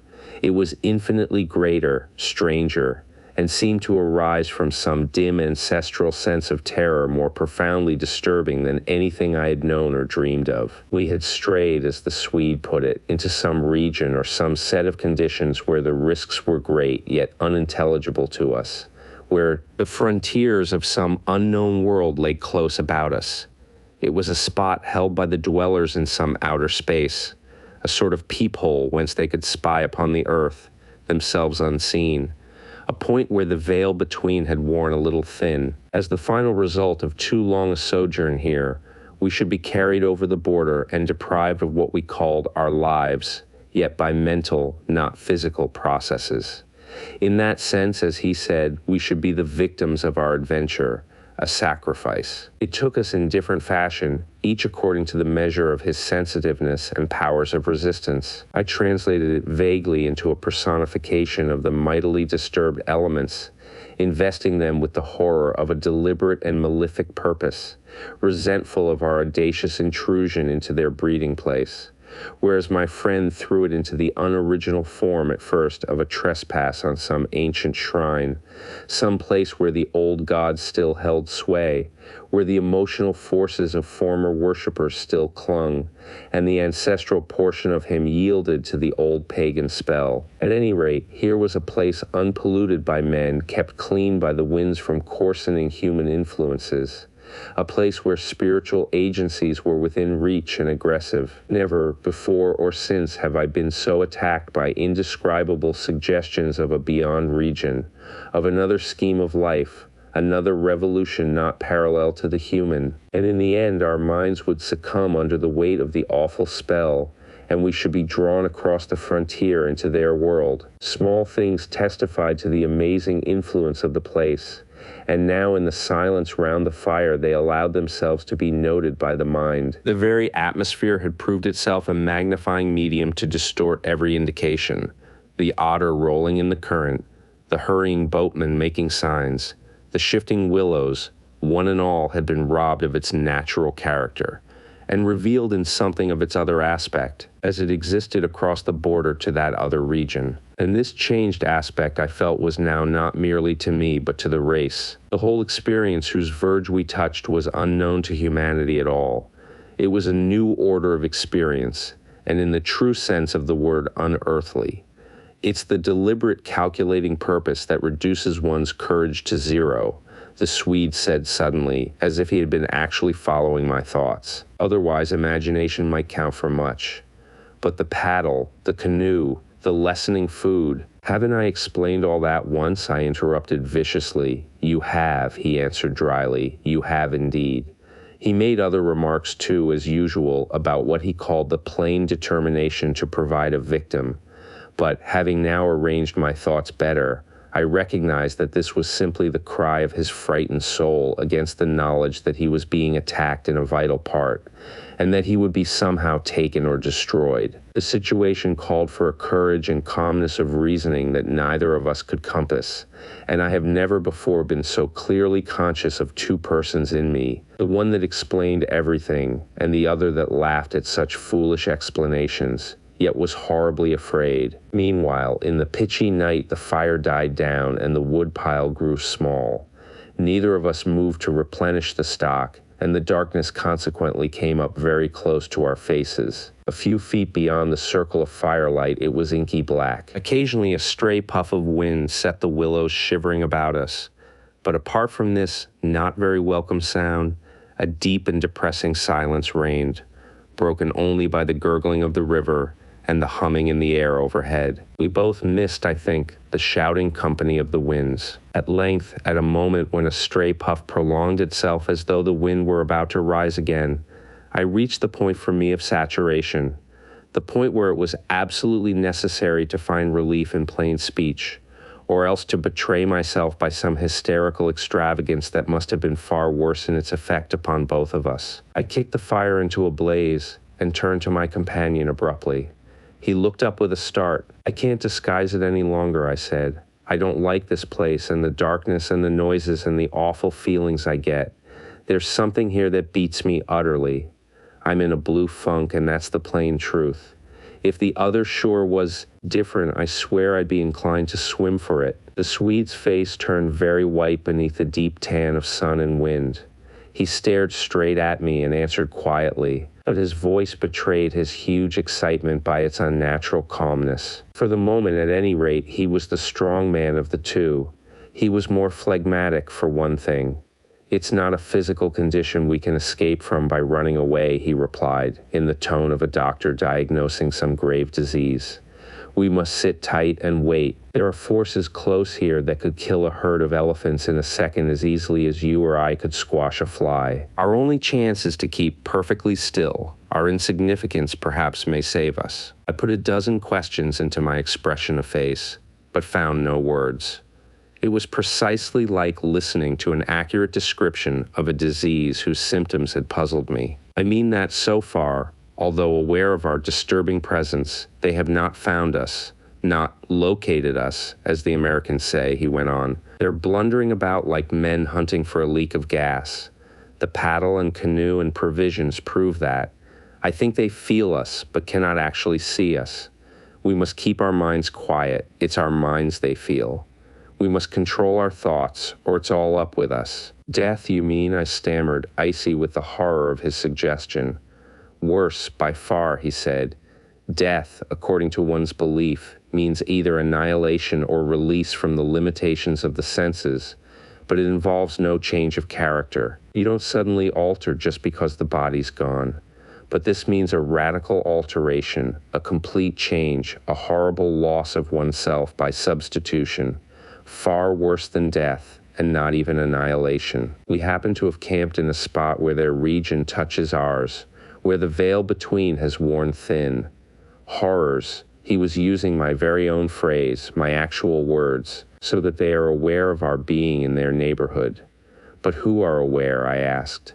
I forgot the shaking of the willows in the windless calm, the humming overhead, everything except that I was waiting for an answer that I dreaded more than I can possibly explain. He lowered his voice at once to reply, leaning forward a little over the fire, an indefinable change in his face that made me avoid his eyes and look down upon the ground. All my life, he said, I have been strangely, vividly conscious of another region, not far removed from our own world in one sense, yet wholly different in kind, where great things go on unceasingly, where immense and terrible personalities hurry by, intent on vast purposes compared to which earthly affairs, the rise and fall of nations, the destinies of empires, the fate of armies and continents, are all as dust in the balance. Vast purposes, I mean, that deal directly with the soul and not indirectly with mere expressions of the soul. I suggest just now, I began, seeking to stop him, feeling as though I was face to face with a madman. But he instantly overbore me with his torrent that had to come. You think, he said, it is the spirit of the elements, and I thought perhaps it was the old gods. But I tell you now it is neither. These would be comprehensible entities, for they have relations with men depending upon them for worship or sacrifice, whereas these beings who are now about us have absolutely nothing to do with mankind, and it is mere chance that their space happens just at this spot to touch our own. The mere conception, which his words somehow made so convincing as I listened to them there in the dark stillness of that lonely island, set me shaking a little all over. I found it impossible to control my movements. And what do you propose? I began again.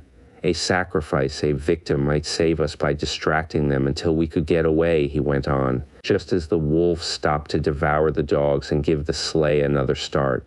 But I see no chance of any other victim now. He stared blankly at him. The gleam in his eye was dreadful. Presently he continued. It's the Willows, of course. The Willows mask the others, but the others are feeling about for us. If we let our minds betray our fear, we're lost utterly. He looked at me with an expression so calm, so determined, so sincere, that I no longer had any doubts as to his sanity. He was as sane as any man ever was. If we can hold out through the night, he added, we may get off in the daylight unnoticed, or rather undiscovered. But you really think a sacrifice would? That gong-like humming came down very close over our heads as I spoke, but it was my friend's scared face that really stopped my mouth. Hush, he whispered, holding up his hand. Do not mention them more than you can help. Do not refer to them by name. To name is to reveal. It is the inevitable clue, and our only hope lies in ignoring them, in order that they may ignore us. Even in thought? He was extraordinarily agitated, especially in thought. Our thoughts make spirals in their world. We must keep them out of our minds at all costs if possible. I raked the fire together to prevent the darkness having everything its own way. I never longed for the sun as I longed for it then in the awful blackness of that summer night. Were you awake all last night? He went on suddenly. I slept badly a little after dawn, I replied evasively, trying to follow his instructions, which I knew instinctively were true. But the wind, of course, I know. But the wind won't account for all the noises. Then you heard it too? The multiplying countless little footsteps I heard, he said, adding, after a moment's hesitation, and that other sound. You mean above the tent and the pressing down upon us of something tremendous, gigantic? He nodded significantly. It was like the beginning of a sort of inner suffocation, I said. Partly, yes. It seemed to me that the weight of the atmosphere had been altered, had increased enormously, so that we should have been crushed. And that, I went on, determined to have it all out, pointing upwards where the gong-like note hummed ceaselessly, rising and falling like wind. What do you make of that? It's their sound, he whispered gravely. It's the sound of their world, the humming in their region. The division here is so thin that it leaks through somehow. But if you listen carefully, you'll find it's not above so much as around us. It's in the willows. It's the willows themselves humming, because here the willows have been made symbols of the forces that are against us. I could not follow exactly what he meant by this, yet the thought and idea in my mind were beyond question the thought and idea in his. I realized what he realized, only with less power of analysis than his. It was on the tip of my tongue to tell him at last about my hallucination of the ascending figures and the moving bushes, when he suddenly thrust his face again close into mine across the firelight and began to speak in a very earnest whisper. He amazed me by his calmness and pluck, his apparent control of the situation. This man I had for years deemed unimaginative, stolid. "Now listen," he said. "The only thing for us to do is to go on as though nothing had happened, follow our usual habits, go to bed and so forth. Pretend we feel nothing and notice nothing. It is a question wholly of the mind, and the less we think about them, the better our chance of escape. Above all, don't think, for what you think happens." "All right," I managed to reply, simply breathless with his words and the strangeness of it all. "All right, I'll try, but tell me one more thing first. Tell me what you make of those hollows in the ground all about us, those sand funnels." "No," he cried, forgetting to whisper in his excitement. "I dare not, simply dare not, put the thought into words. If you have not guessed, I am glad. Don't try to. They have put it into my mind. Try your hardest to prevent their putting it into yours." He sank his voice again to a whisper before he finished, and I did not press him to explain. There was already just about as much horror in me as I could hold. The conversation came to an end, and we smoked our pipes busily in silence. Then something happened, something unimportant apparently, as the way is when the nerves are in a very great state of tension, and this small thing for a brief space gave me an entirely different point of view. I chanced to look down at my sand shoe, the sort we used for the canoe, and something to do with the hole at the toe suddenly recalled to me the London shop where I had bought them, the difficulty the man had in fitting me, and other details of the uninteresting but practical operation. At once, in its train, followed a wholesome view of the modern skeptical world I was accustomed to move in at home. I thought of roast beef and ale, motor cars, policemen, brass bands, and a dozen other things that proclaimed the soul of ordinariness or utility. The effect was immediate and astonishing even to myself. Psychologically, I suppose, it was simply a sudden and violent reaction after the strain of living in an atmosphere of things that to the normal consciousness must seem impossible and incredible. But, whatever the cause, it momentarily lifted the spell from my heart and left me for the short space of a minute feeling free and utterly unafraid. I looked up at my friend opposite. "You damned old pagan," I cried, laughing aloud in his face. "You imaginative idiot, you superstitious idolater, you—" I stopped in the middle, seized anew by the old horror. I tried to smother the sound of my voice as something sacrilegious. The Swede, of course, heard it too, the strange cry overhead in the darkness, and that sudden drop in the air as though something had come nearer. He had turned ashen white under the tan. He stood bolt upright in front of the fire, stiff as a rod, staring at me. "After that," he said in a sort of helpless, frantic way, "we must go. We can't stay now. We must strike camp this very instant and go on, down the river." He was talking, I saw, quite wildly, his words dictated by abject terror, the terror he had resisted so long, but which had caught him at last. "In the dark," I exclaimed, shaking with fear after my hysterical outburst, but still realizing our position better than he did. "Sheer madness. The river's in flood, and we've only got a single paddle. Besides, we only go deeper into their country. There's nothing ahead for 50 miles but willows, willows, willows." He sat down again in a state of semi-collapse. The positions, by one of those kaleidoscopic changes nature loves, were suddenly reversed, and the control of our forces passed over into my hands. His mind at last had reached the point where it was beginning to weaken. "What on earth possessed you to do such a thing?" he whispered, with the awe of genuine terror in his voice and face. I crossed round to his side of the fire. I took both his hands in mine, kneeling down beside him and looking straight into his frightened eyes. "We'll make one more blaze," I said firmly, "and then turn in for the night. At sunrise, we'll be off full speed for Comorn. Now, pull yourself together a bit and remember your own advice about not thinking fear." He said no more, and I saw that he would agree and obey. In some measure, too, it was a sort of relief to get up and make an excursion into the darkness for more wood. We kept close together, almost touching, groping among the bushes and along the bank. The humming overhead never ceased, but seemed to me to grow louder as we increased our distance from the fire. It was shivery work. We were grubbing away in the middle of a thickish clump of willows, where some driftwood from a former flood had caught high among the branches, when my body was seized in a grip that made me half drop upon the sand. It was the Swede. He had fallen against me and was clutching me for support.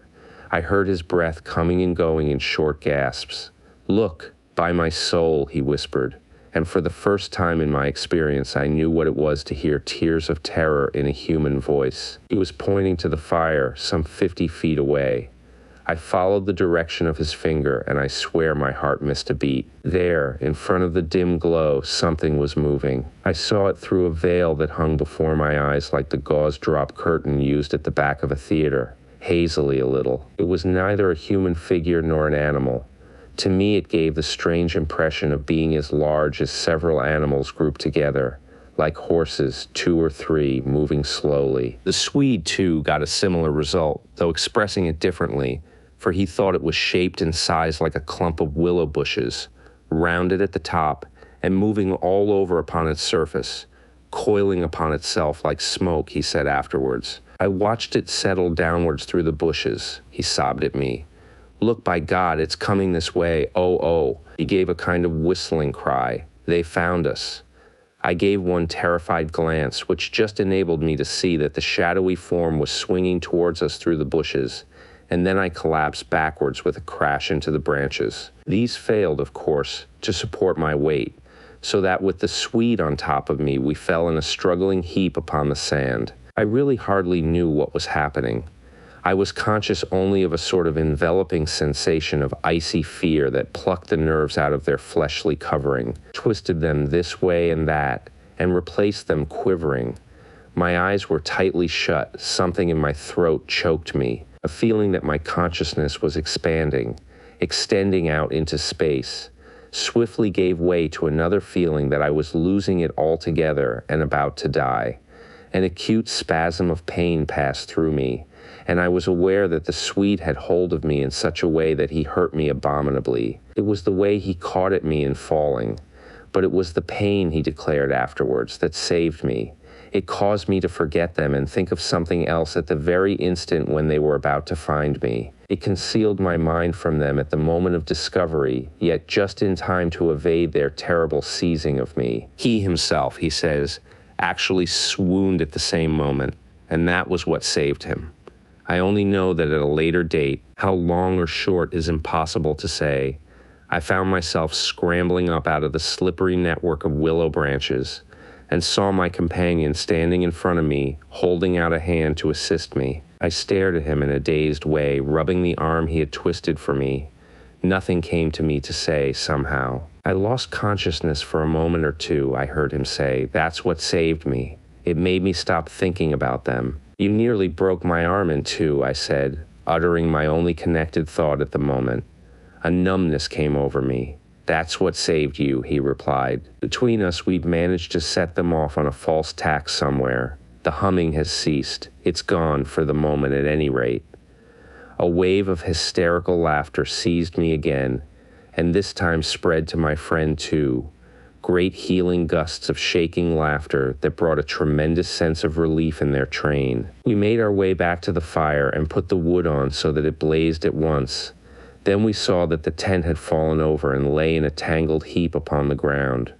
We picked it up, and during the process tripped more than once and caught our feet in sand. It's those sand funnels, exclaimed the Swede, when the tent was up again and the firelight lit up the ground for several yards about us. And look at the size of them. All round the tent and about the fireplace where we had seen the moving shadows, there were deep funnel-shaped hollows in the sand, exactly similar to the ones we had already found over the island, only far bigger and deeper, beautifully formed and wide enough in some instances to admit the whole of my foot and leg. Neither of us said a word. We both knew that sleep was the safest thing we could do, and to bed we went accordingly without further delay, having first thrown sand on the fire and taken the provision sack and the paddle inside the tent with us. The canoe, too, we propped in such a way at the end of the tent that our feet touched it, and the least motion would disturb and wake us. In case of emergency, too, we again went to bed in our clothes, ready for a sudden start. It was my firm intention to lie awake all night and watch,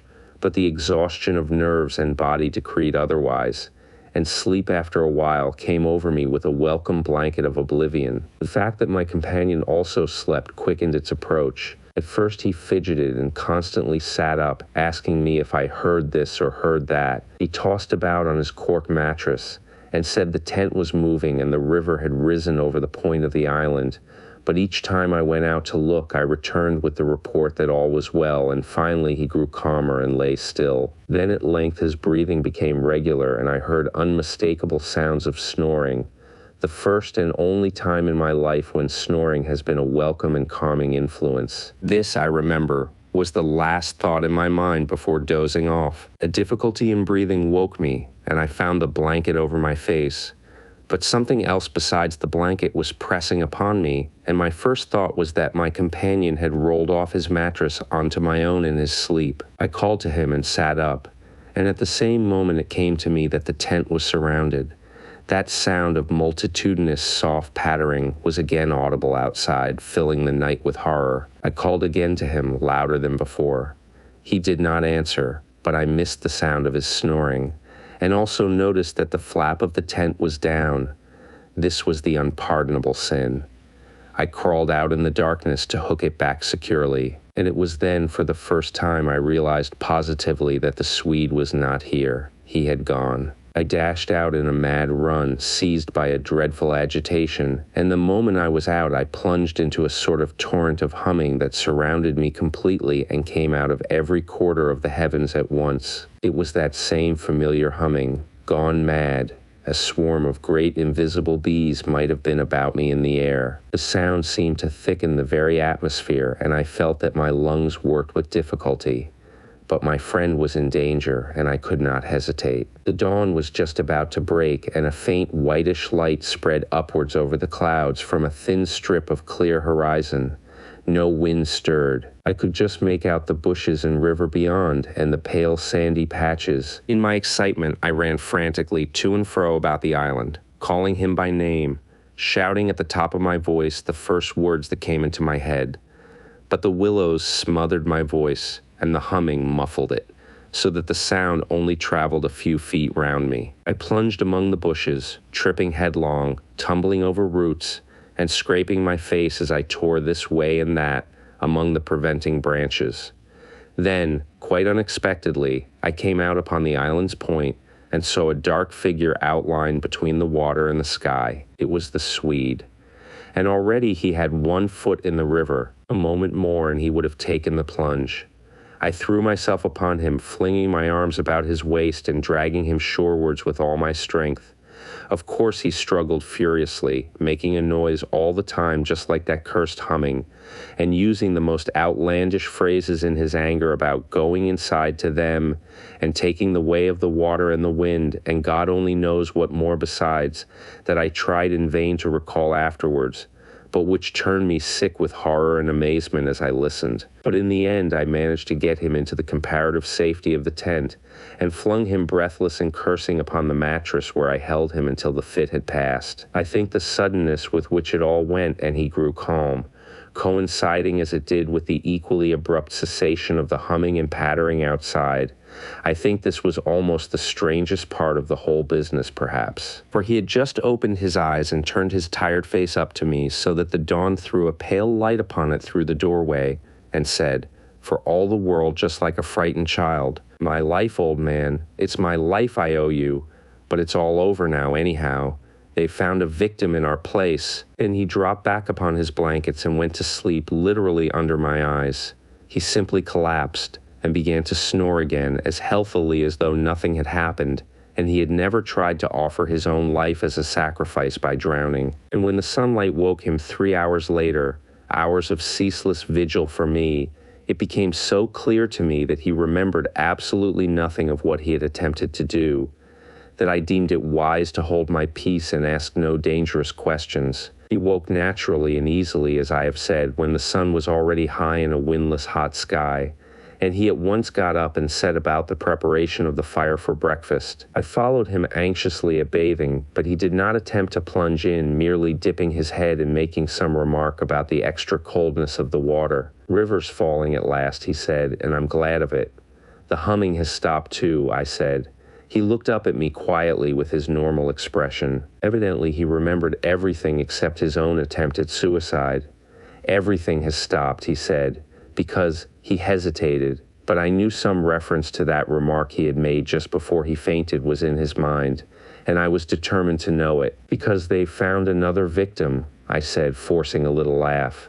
Exactly, he answered. Exactly. I feel as positive of it as though I feel quite safe again, he finished. He began to look curiously about him. The sunlight lay in hot patches on the sand. There was no wind. The willows were motionless. He slowly rose to feet. Come, he said. I think if we look, we shall find it.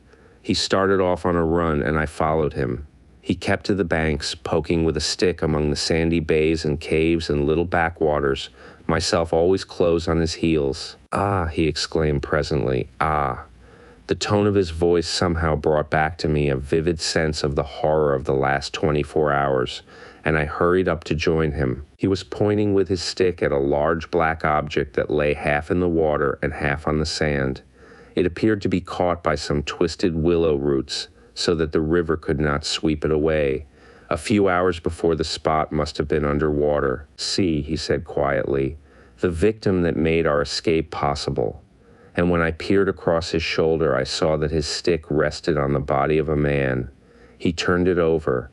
It was the corpse of a peasant, and the face was hidden in the sand. Clearly the man had been drowned, but a few hours before, and his body must have been swept down upon our island somewhere about the hour of the dawn, at the very time the fit had passed. We must give it a decent burial, you know.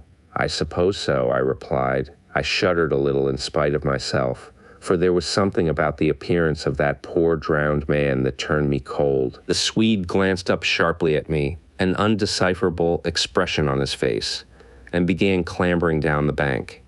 I followed him more leisurely. The current, I noticed, had torn away much of the clothing from the body, so that the neck and part of the chest lay bare. Halfway down the bank, my companion suddenly stopped and held up his hand in warning, but either my foot slipped or I had gained too much momentum to bring myself quickly to a halt, for I bumped into him and sent him forward with a sort of leap to save himself. We tumbled together onto the hard sand so that our feet splashed into the water, and before anything could be done, we had collided a little heavily against the corpse. The Swede uttered a sharp cry, and I sprang back as if I had been shot.